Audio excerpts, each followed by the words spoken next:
For all of you who don't know Robin, Robin is one of the most accomplished cricketers. Born in West Indies, played for the Indian cricket team, is managing the Mumbai Indians, has successfully managed them for the last 6 years, manages the Caribbean Premier League, and all in all is just an expert in T20 cricket. So we are indeed very, very privileged at City Kaitak to have Robin represent us, not just as a mentor, but a mentor and a head coach for us. And I would like to take a couple of minutes, Robin, Sure. to ask you a couple of questions. Oh, certainly. First and foremost, how do you feel visiting Hong Kong back after 7 years? I believe you've coached the Hong Kong cricket team until 2008 or 9. Yeah. This has always been a pretty special place to me. I mean, I would say Hong Kong is one of the few places when I started my coaching career, I got involved with the cricketers here. And I've made some, it's not just about the cricket, but I think I've made some really good friends here. I mean, outside the game, it's difficult to make friends. So I think, over here, a lot of cricketers have, I personally felt they have benefited from my stint here.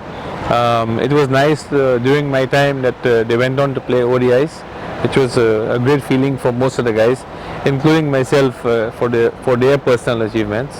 And as I said, saying that, I've seen many of the young cricketers who have been involved with here the cricket has actually grown to a pretty good standard.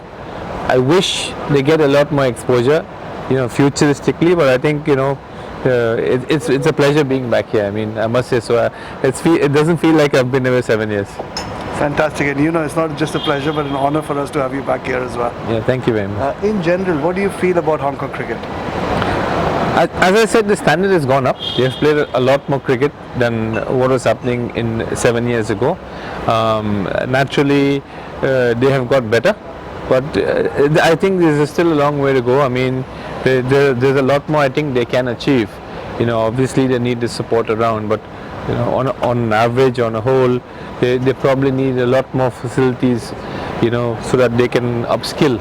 I think still there's a lack of facilities for the cricketers per se, and maybe we need to see how we can grow the numbers to play the sport in this part of the world, because it's a small place, the numbers are not as big as say a place like USA, for example, right?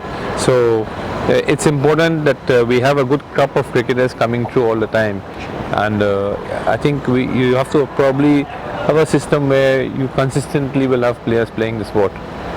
Fantastic. As you know, I'm very passionate about cricket, and I've been fascinated with how Hong Kong cricket has made progress, and I think Hong Kong cricket continues to make great progresses. But somebody like yourself, you are really the messiah of T20 cricket, and I just wanted to ask you a couple of questions on how T20 cricket has mushroomed all over the world and all of these franchises coming through. I mean, a lot of people initially when T20 started felt it's one of those things, it's only for entertainment. Yeah, I think entertainment is there. That's always part of the game. I think 50 overs also there was a lot of entertainment.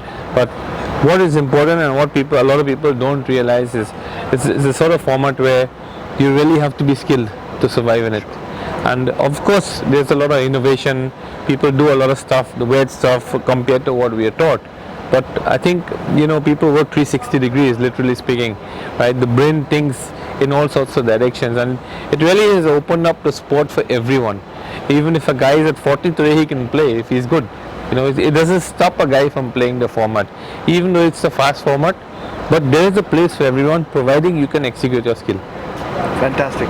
And knowing the powers of Hong Kong cricket, obviously we are very, very excited about having this tournament in Hong Kong. The powers of Hong Kong cricket obviously want to promote the cricket in Hong Kong. What do you feel about the blitz here that's going to happen next month? And my next question, a little selfishly, is City Kaitak. Well, first of all, the blitz is, I think it's really good for Hong Kong cricket. So there's no doubt that hopefully the standard can make people understand that they can achieve certain levels. As for City Kaitak, I think I am personally thrilled to be here. I've met most of you guys for the first time, and we've been on the phone, but I think the association on the phone and now here is, I don't feel that I've known you guys for probably known you guys for a long time, let me put it like that. So I think the welcome has been fantastic. I think we've gelled pretty well. I mean, in the sense that it's been pretty easy to actually work with or spend time with you. Or I wouldn't say work. I treat it more like spending time and getting to know each other, maybe understanding what we need to do, and see how I can lend some support to cricket. Let me tell you, the feeling is very mutual. Thank you. I can speak on behalf of the vice captain Azaz, Nadeem, Bakas, Rag, many of the other budding cricketers. Each one of them has enjoyed having you. Thank you, Robin. Thank you very much.